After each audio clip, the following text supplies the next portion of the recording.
Hey guys, welcome back to another video inside of this YouTube channel, and I'm kind of in two minds with this video, whether to put this on my main channel, which is Chris Taylor Online, or to put it onto a new channel which is going to be themed around what this topic is about. So the video is going to be around kind of like social media for property entrepreneurs, property businesses, whether that is investors, whether that is letting agents, estate agents, mortgage brokers, any of you that are in the property space. For those of you that have no idea who I am, property was my first business. We raised a 30-ish thousand person following on Instagram, 30,000-ish following on LinkedIn, and around about 10,000-ish on Facebook, in and around property. So I had an Airbnb business, I had a serviced accommodation business, of which we did rent to rent and management. And so with it, I was using my social media accounts to raise money. And so what I was thinking about doing was kind of creating, whether this is going to be a series of videos, whether it's going to be a new channel, we'll see how it goes, but really talking to you about the social media platforms, the updates that are going on them, but focusing in on, if you are a property business owner, if you are anything to do with property or real estate, wherever you are in the world, how I would go about using them and where I would focus my time and energy for you to be able to build an audience, sell to that audience, and depending on your objective, it could be raising money to try and get some investors, it could be trying to find new property deals, whatever it is. I've kind of done it, and I've also helped hundreds now of people inside of the property industry do the exact same thing. And do you know what, I've stopped sharing about kind of like this stuff in this industry, in this niche. So I thought, do you know what, let's do something about it. And if you are interested in this sort of content, just hit the like button to let me know that you are. If you are new to this channel, subscribe to it, por favor, that would be absolutely amazing. And what I'll cover in this video is kind of like my outtake on one of my favourite platforms at the moment, which is LinkedIn. Now, I used all of the social media platforms when it came to building my property brand, and LinkedIn was one which, if I'm being totally upfront, gave me the most control. It was the most predictable. It was the one which we raised the most money from. And to give you the context, one of the things that I was looking at doing when I first started in property, I had no money. I'd used my house deposit. I had about 10 grand, 12 grand-ish saved in a savings account. I attended a 3-day property event. And on that 3-day property event, it was with a company called Progressive Property. I decided to take that £10,000 of house deposit and invest into training. So I invested into a couple of different courses and an academy program, which a lot of people thought I was absolutely bonkers doing.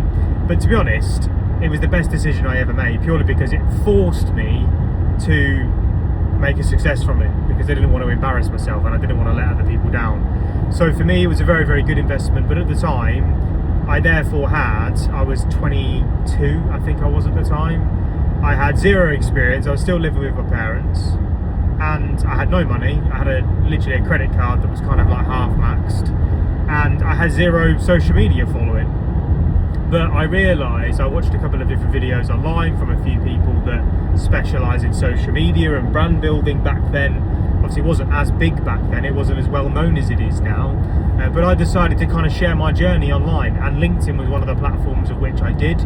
And I realised straight away, and you can still do this now, I still teach LinkedIn heavily now, to startup companies, to property companies, to Fortune 500 businesses. We teach LinkedIn, Instagram, Facebook, YouTube, with a main aim of generating revenue more than anything. But LinkedIn gives you the ability to be able to build your audience at a speed that is quicker than all the others, and you have control of it. And so what I mean by that is that you can go out there, depending on your objective and who you're trying to target, you can search for specific business owners or job titles, whoever it is, and you can send 100 to 150 connection requests every single week without fail. It is something that the platform encourages you to do. I don't know why more people don't do it. I think everybody should, because if you look at Instagram, which I will talk heavily about on this channel, I love Instagram, but if you think about Instagram, you can go and follow someone, but that doesn't mean they're going to follow you back. With Facebook, you can maybe go and send a friend request. That's probably the closest you could get, and they accept it. That then gives you the ability to message that person, to see their content, they will see yours, etc, etc. But with the others, you can't do that. TikTok, you can go and follow someone, doesn't mean they're going to follow you back. YouTube, you could subscribe to this channel, doesn't mean I'm going to see your stuff, right? It doesn't mean that I can message you on it. Whereas with LinkedIn, you can go and connect with someone. If they accept it, you will see their stuff, they will see your stuff, you'll be able to start a conversation and message that person. That is opportunity. It's huge, huge opportunity. The second thing that I love about LinkedIn is that people are on there in a professional manner, a professional mindset. So with Instagram, people use it typically as a boredom, scrolling, distracted type mindset. So they're on there for their personal lives, their lifestyle. That's the reason people tend to use Instagram, which doesn't mean that it's useless. Loads of benefits to Instagram when you use it the right way.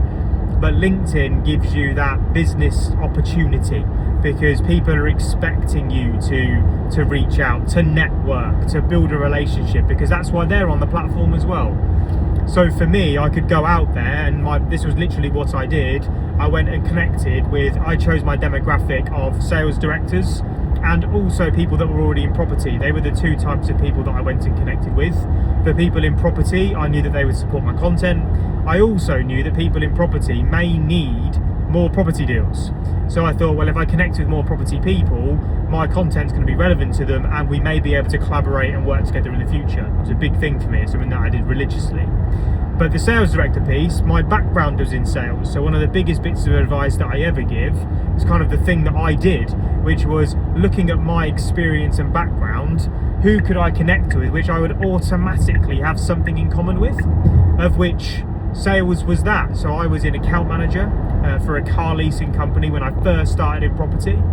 And I thought, well, I'm going to go and connect with people that are in the car industry, 100%, but also people that just are in sales roles, because I know that they want to make more money. They were extremely busy like I was, so wouldn't have the time. And also, salespeople typically had a higher risk tolerance. And so when I would present to them something that was new, which Airbnb and serviced accommodation was new at the time, when I would present them with something that was kind of like maybe slightly higher risk, however would give them better returns, we are going to have a much higher likelihood of success from it. And so it's about finding ways in which you relate to people. It's about finding ways in which you can find something in common with people, because if you can do that, you're going to have a much higher likelihood of that person responding to you. So many people go into this market within property and they'll go, I'm going to connect with doctors because doctors have got loads of money and they don't have very much time. Well, that is true, but if you've not got anything that doctor is going to be interested in other than I've got a property deal, unfortunately you're going to be on the back foot. Right, so I'm working with someone at the moment who is a doctor, and he is in property, right? So he's now left the doctor profession. He's now in property, but he can go and reach out to other doctors with hey, look, I used to be a doctor. I'm now not because I got into property. How would you like to get into property as well? Like, do you see what I mean? You have the rapport, you have something in common. You give people that level of interest. I also worked with a guy called Chris Ribeiro a number of years ago, doing incredibly well now. He was an ex-professional footballer. So when it came to approaching professional footballers, it's quite funny. People go and kind of connect with professional footballers thinking that, hey, they may want some property deals. And unless you have gone into that property, into that professional footballer's life, unfortunately, the likelihood of them responding is going to be quite slim. Whereas with Chris, because he was a footballer and he got injured and his career was cut short, he was able to relate to that person in a really way and say, look, this is what happened to me. This is what I'm now doing. I'd love to help you do the same. So again, finding the rapport, finding the way to be able to navigate that conversation was extremely powerful. It was so good for him. But for me, it was the sales part, right? So sales directors that I went after, sales managers that I went after, account managers that I went after. They were the people that I was looking to build the relationship with. And so that's my advice to you. Go and build your audience up. but do it with people that actually, number one, are going to be interested in property, other property people, and also do it with people that you have got something in common with already. That would be my number one piece of advice, because that is going to increase the likelihood of them accepting. From there, you then have the direct message. So when someone then does accept you, the thing that I would always look to do is direct message that person. Now, the biggest problem that most people have on the internet is that nobody knows how to talk to each other anymore. Everyone's always looking to try and take something, like, oh, I'd love to get a call booked in with you, or can I have 5 minutes of your time, or hey, can you do this for me, can you do that for me? And the mindset, unfortunately, is just wrong, because people are not on these platforms for your benefit. They're not on there for your purpose. They don't care about what it is that you want. And so I always approach direct messaging, and I had great success with this, where I would literally approach people in the same way that I would approach people at a networking event. So property, there are so many networking events that are out there, and I would travel the country. I'm currently driving down to Northampton at the moment, and again, I've got a couple of events coming up over the next few days, and I'll go to these networking events and I would look to connect, and I would look to meet with people. I wouldn't just do it in the room, I'd then connect with them on LinkedIn, because doing so, I'd be able to then compound, and they would see my content. I'd be able to follow up in a much better way than just getting their phone number and text messaging them. It just never worked really well for me, but social media did.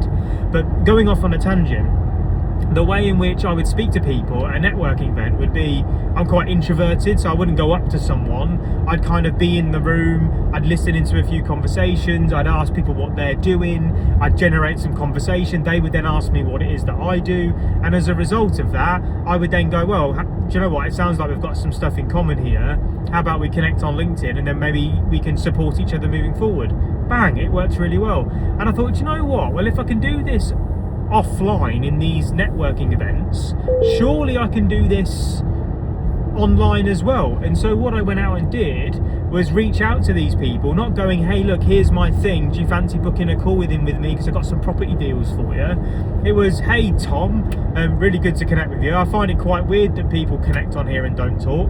Would be great to find out a little bit more about what it is that you do and what you're using LinkedIn for right now.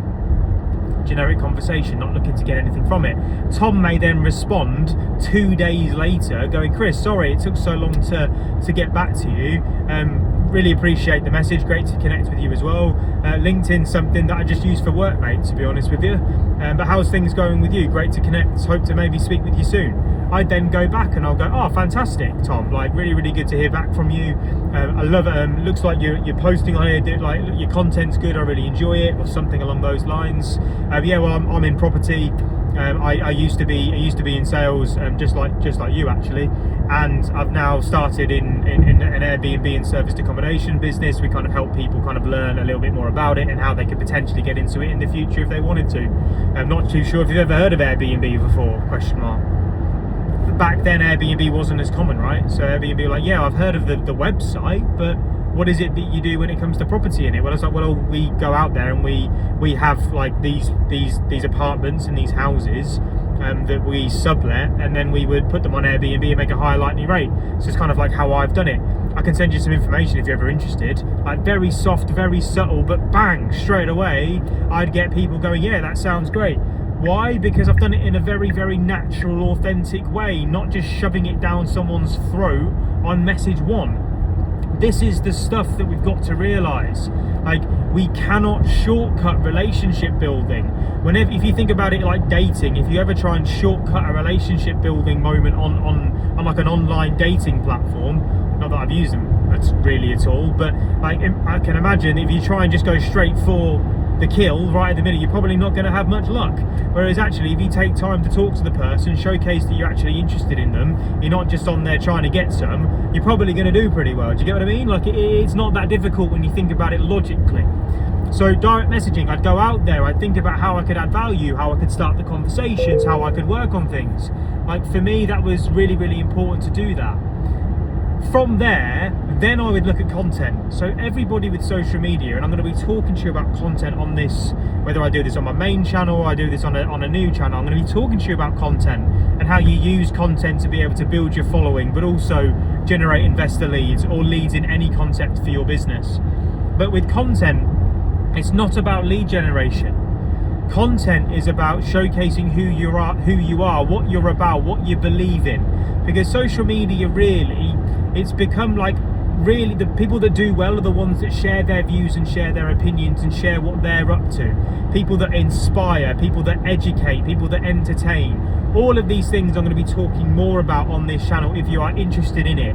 Just, again, hit the like button if you're still listening now and you find this stuff useful. Hit that like button for me just to tell me that this stuff is useful. Otherwise, I may not do it anymore because I might just feel like this is a complete and utter waste of time. But please do if you're enjoying it. But like, I will talk about inspiring, educating, entertaining. I would talk about the different types of content that you create to build newer audiences, the ones to engage your current audiences and your core audiences. I will go into this in detail. But with LinkedIn, the content is all about opinion. It's sharing opinions, okay? It's sharing what you believe. It's sharing what you're doing in property. Like, I worked with a guy called George Burns and a guy called Jamie York. And with that, we worked extremely hard on showcasing the work that they're doing every single day. So with Jamie, he's not out there viewing the properties himself anymore. He's got his teams that do that. But when it comes to George, he is out there. He was at Castleford today buying or doing 3 different deals, and so he showcases that on LinkedIn because that way people can see that he's legit and he's not full of BS. Right? It's about getting out there, viewing properties. It's going out there and showcasing meetings you're having with clients, showcasing meetings that you're having with people, because people respond when you showcase to them that you're actually doing something. The amount of people in property that are trying to win on social media, but the problem is they're not doing anything that's actually interesting to show. And so actually content, if you're not doing anything, content's not really your thing.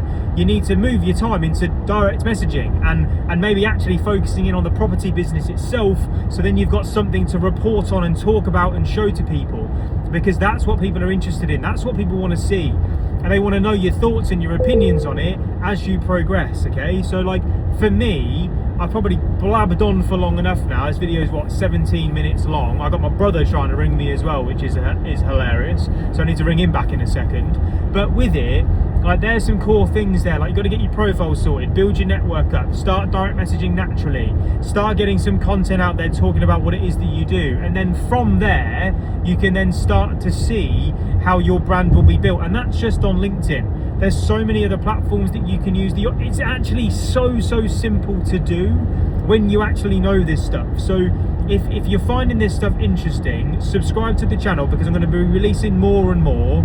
I'm loving talking about this stuff. I love being back in this industry, in this niche. I've got so much exciting things to announce for you, like in the coming weeks and months.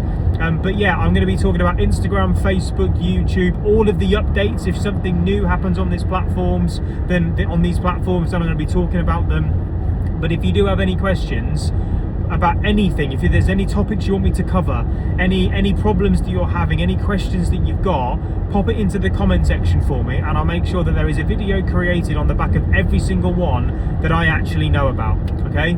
I hope this video has been helpful. Video 1 in a series or a new channel. Let's see how we go, and I will see you all in the next video. Thank you very much. Goodbye.